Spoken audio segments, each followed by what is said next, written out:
Thank you very much, Mark, and welcome to guests. Whenever I stand up, I notice that Les fidgets a bit because he's wondering what on earth out of left field is going to come this time.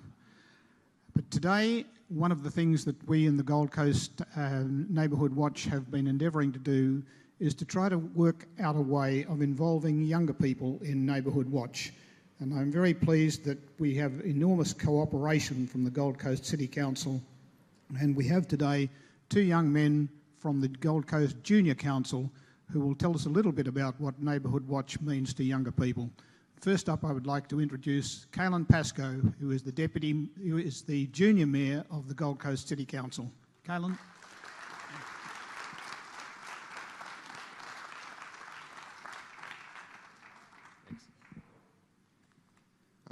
On behalf of the Junior Council, Dung and I would like to take the time to acknowledge the presence of the delegates to the State Conference of Neighbourhood Watch on the occasion of the 30th anniversary of its establishment in Queensland. Furthermore, we would like to thank everyone who is attending for taking the time to listen to us. Dung and I were asked to come here today to provide some insight into the connection between Neighbourhood Watch and the young people of today, and perhaps aid in strengthening this connection. To do this, we had to consider if the organisation was relevant to the youth community. Being a community that's moving further and further towards absolute isolation, it's hard for community programs to encourage youth support. By this I mean that kids today spend most of their time on phones and on computers, so interest in organisations such as Neighbourhood Watch is declining. To change this, Neighbourhood Watch must consider the activities that young people of today participate in, and how the organisation can use these activities to create interest. Events such as Check It Fest and the Ideas Exchange Festival provide a perfect advertising opportunity and a perfect pool of young people who want to participate in the community but just don't know where to look. Advertising plays a fundamental role in reaching out to young people. Exposure to posters and web ads would help teens discover an interest in organisations like Neighbourhood Watch, but it must be done correctly in order to appeal to kids. This week, Dung and I had a chance to look at the Neighbourhood Watch website for the Gold Coast and thought the format could be more simple to appeal to the short attention span of youth. For the most part, young people in our society don't go out of their way to try and find community organisations like Neighbourhood Watch, so it's difficult to encourage their participation. This would indicate that to build a youth participation, it must relay information through parents and schools, so kids aren't overwhelmed and the encouragement to help the community is more subtle. To talk a bit more about this is my friend, Deputy Junior Mayor Dung.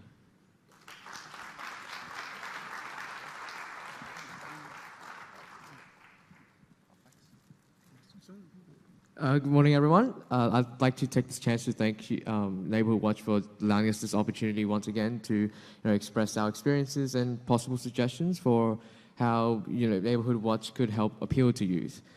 And so from our experience and from the things that we've heard, many crimes, small, petty crimes around the city are many times committed by teens and young adults. And so we believe that the best way for Neighbourhood Watch to help influence youth in a good way to help with crime prevention is through good behaviour learning. Now, most schools on the Gold Coast does have school-based officers and community liaisons, which we believe that Neighbourhood Watch could maybe reach out to and help cooperate with to raise awareness on appropriate behaviour for teens and young adults in both the household and in public. Not only does this hopefully help develop youth ethically and morally, which prevents bad behaviour from manifesting, but also help Neighbourhood Watch advertise their cause within schools to those who may want to help crime prevention in their community more directly. Another step that you could Neighbourhood could also possibly take to maximize this sort of community outreach is maybe through the Gold Coast Junior Council, which itself hosts approximately over 130 kids representing 30 different or so schools around the coast. And with this, that's a lot of messengers which could help you, develop your outreach within schools, that they could reach out to their school liaisons and student cohorts and student bodies about Neighbourhood Watch, to help you guys raise awareness for how we could contribute to a community to help prevent crime. These are just some of the main points that we believe that Neighbourhood Watch could take in appealing and influencing youth to help out keep the overall community safe, and in future could develop youth to be better behaving, I guess. And so thank you guys for giving us this opportunity to express our suggestions.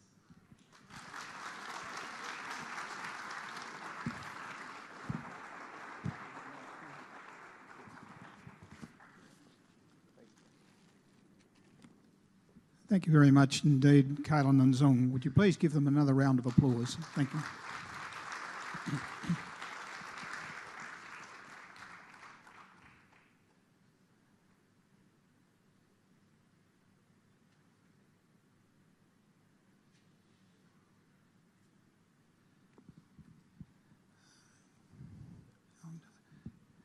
Right, well, to speak originally about Neighbourhood Watch on the Gold Coast is to look at it 30 years ago and to see why it was that the units which started at the Isle of Capri and at Sorrento, why they did not last. And that will be one of the questions that I'll be addressing in the remainder of my talk. The early days of Neighbourhood Watch, the first of these units had about 2,000 homes, and it was found that the model was not workable. They were broken up into 4 and operated as 4 500s, and that was much more successful, and yet not one of them existed beyond 20 years. In fact, none of them existed beyond the turn of the century. And one of the things I'll be looking at is, why is this so, and why is it that some of our groups struggle so much and yet others are very, very active and have a very positive community contribution. Now, one of the things that has happened, of course, is that there's been a significant change in the type of community crime. When Neighbourhood Watch first began, break and enter, theft were the 2 big items. And so Neighbourhood Watch assisted in marking television sets, marking computers, marking your home devices with an engraver. Although these days it is much easier to take photographs of it or to use one of those UV marker pens, which Gary Krishock has very kindly obtained a grant for and has distributed thousands of them around on the Gold Coast to Neighbourhood Watch groups. But the idea of marking your equipment, it came home to me. I sometimes go out to schools and talk to students about Neighbourhood Watch and what it means. And one of the things I always ask them is, have you recorded information about your bicycle? You can take the name of it, you can take the model of it, and if you write down the frame number, that will be important. Frame number? The kids all say, what's a frame number? Where is it? I think most of us know where the frame number is on a bicycle. Could I just get some hands up of those who do know where the frame number is? Yes, it's under the crankshaft. And this was totally new to every student to whom I have spoken. Recording the frame number is important because if the bicycle is stolen, it is one of the ways that it is tracked back to your premises. I could tell a little story about our own family where we had a bicycle that was stolen. It was taken to one of the offshore islands and was returned to us 10 months later by the water police after we had claimed it on insurance as well. And we said, well, it's owned by the insurance company. I rang with the insurance company and they said, it's yours. And so for the next couple of years, one of our boys rode a reasonably rusty cycle to school, but nonetheless he got it back. And one of the only reason that he got it back was because the frame number had been recorded. But there has been a changing nature of community crime. Again, in the 1990s, community crime was taken up, quite a lot of it, with home invasion. We built a house in the 1990s, the late 1990s, and one of the things that we did was to ensure that there was a secure room within the home where, should that be the case that there had been a home invasion, we could retreat and safely say that nobody could get in. It had a solid core door with a deadlock, and key locked from the inside. So that was a change of the nature of community crime. But these days, community crime is even different. There are the issues of drugs, there's assault on the streets, there's investment fraud, and identity theft. So these changes that have occurred, Neighbourhood Watch needs to be able to accommodate. Now, some of these are easier to accommodate than others, in the sense that Scam Watch, you can use that online tool to report a persistent telephone, unwanted conversations. Online scams can go to Acorn, and door-to-door salespeople who are persistent and who are not welcome at your place can also be reported to Scamwatch.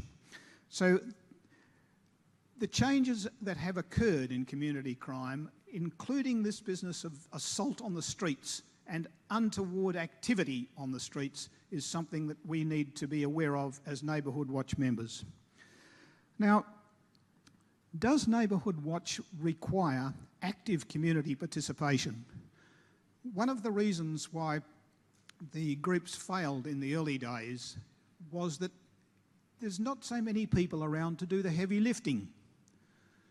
We need people who can write a newsletter, who can go out to the community and solicit people to come along and speak at meetings. And these people, the secretaries and the treasurers and the coordinators, don't seem to be coming forward from our community. So how can we involve the community without having people who do the single heavy lifting? And we have, within the Gold Coast, we have constantly evolving. There are some Gold Coast Neighbourhood Watch units which are dying, literally and physically. And there are others which are very, very active and growing. These are mainly in the areas where there are younger people, where there are single houses, and where there is an involvement with electronic communication. We have already spoken today about Facebook. There's Instagram and other means of electronic communication, but it is very, very effective. I can give you examples from our own Gold Coast district where a person's car may have been removed unlawfully from their driveway, and the person has put it on Facebook immediately, and the car has almost been tracked by neighbours who are following Facebook. It is a good medium in order to get your message out, and it doesn't require so much heavy lifting. Therefore, we can involve the community, and we can involve them in a new way, but we need to be able to cater for those new ways to communicate with people in order to make our communities safer. Now, localised strategies are also important, and I know that many of you do undertake not only sausage sizzles, barbecues and that sort of thing, but also you take part in one-way screw days where number plate theft has become an important part of the crime scene of a number of suburbs. And particularly in areas where there are high-rise and lots of people have to park in the street, it is important to make sure that your number plates are there when you go to pick up your car in the morning.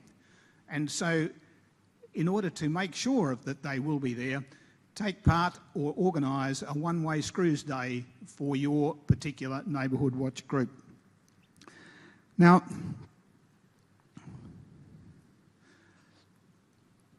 I cannot stress too much the importance of the Crime Stoppers and the Police Link telephone numbers. Drugs in our community are a scourge, and Crime Stoppers has currently a program going, Dob in a Dealer. And if there is some suspicion within your neighbourhood, please contact Crime Stoppers. If there are untoward numbers of cars that are pulling up at all sorts of hours outside a particular premises, it is important that this matter be reported to Crime Stoppers. And as I said, the numbers, they're in my phone. I am sure if you will put them in your phone as well if you don't already have them. The next one that we on the Gold Coast are looking at is domestic violence. Now, domestic violence is a very awkward crime. It is awkward because it is very awkward to report it. It is not as if you can ring up or get on a website and immediately dob somebody in. But if you suspect there is domestic violence, and I can assure you that the sound of a woman's scream is something which will stay with you for a long time if you have heard it. But the important thing is to do something. If you don't know the people concerned, to ask a neighbour, did they also hear it? But it is important that it be reported. Use the Crime Stoppers number to report domestic violence in order to see if we can stop it in our communities. Remember, if you are silent, it means you agree with it. Now, social isolation. There are many homes in Australia where there is only one person living. 1 in 4. And I thought, this is very strange. That it surely can't be that there's 1 in 4 homes only have one person living in them. We live in a block of 13 units. I counted them up. There are 3 single people living in those 13, about a quarter. I look back at the last house that we lived in within our street, 22 homes. There were 5 where there was only one person. So even for me, it was true that there is only one person. And I think some of you may have heard me say this previously, but when we first came to the Gold Coast, a house very close to the airport was discovered to have had a person in it who had died 2 years beforehand. And this was amazing to me, that a person could be so anonymous that no one noticed that they were missing, that no one noticed that their letterbox was full, that no one noticed the garden was overgrown. How could this be so? Social isolation is so important. And to overcome it, we only need to say hello. When I speak with students in schools, I say that one of the things which cheers me most if I go for a walk in the park or if I take the dog out for a walk is for a young person to come past and say hello, because they have spoken to me. I'm not anonymous. They are not anonymous. It is important to have recognition and to say hello. So Neighbourhood Watch can help people know the community within which they live, whether this be the street, whether it be a floor in a high-rise block or in the shopping centre. But say hello, because anonymity means in many cases silence and social isolation. The next point I want to just mention is the question of social engagement and developing social interaction. Having an active Neighbourhood Watch brings broader benefits than just simple crime prevention. Your barbecues, your street parties, your coffee mornings, invite your neighbour. These things don't have to be big. In our own Neighbourhood Watch, there are 1,500 homes. Every year we would circulate a free Christmas party, free barbecue, free drinks, free things for the kids. 1,500 homes, and in 3 years the most we ever had attending that free unit was 30.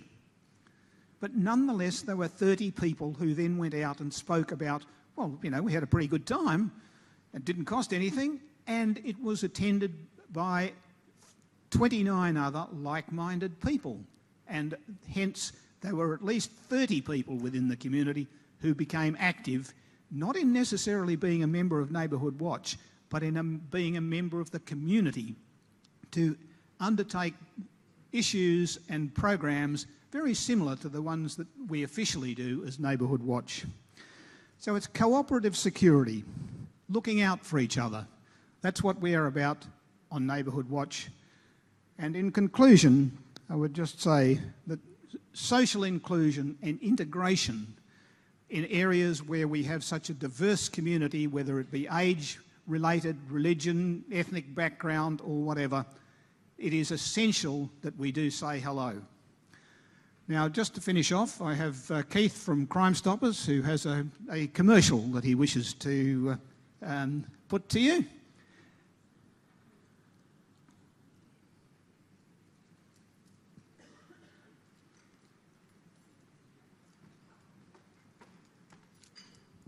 Thanks, Peter. Delighted to be here to help you celebrate your 32 years. And Crime Stoppers, would you believe, is a similar organisation, pretty well about 25, 26 years now. So we're sisters and brothers as such. And in saying that, I just wanted to, I was sitting back there thinking of the link between the three of us, Neighbourhood Watch, Crime Stoppers and Queensland Police. We're probably more than a partnership, where I'd call us family. And when you consider the resources that the three of us have got, it's quite overwhelming. I wanted to acknowledge Commissioner Ian Stewart, although he's gone now, and he was at our conference. Our state conference was just 6 weeks ago. He was our guest speaker, and he was absolutely sensational. And I have so much time for Peter. I think in the last 6 weeks he's probably given out over 50 to 60 awards, so he's been fairly busy. But more important, I'm a very small cog in Crime Stoppers, and occasionally I'll meet up with Ian, and Ian will never fail to come over, shake my hand, say how I am, and in saying that, even when he doesn't, I haven't got my name tag on, somehow he knows my name. So I needed to acknowledge Ian in that respect. Please come over and see me over at the stand. I've got these credit card protectors. These are so important against skimming and scamming and losing your identity. It's our major fundraiser that we have. I do implore you to come over, talk to me about these. They're becoming one of a very popular item now, must have in the purse or your wallet. To prevent skimming. Electronic skimming can now be done from 3 metres away, and you have no idea that your credit card or licence has been, or your identity has been taken off that. Thanks very much indeed. Appreciate the time. Thanks, Keith.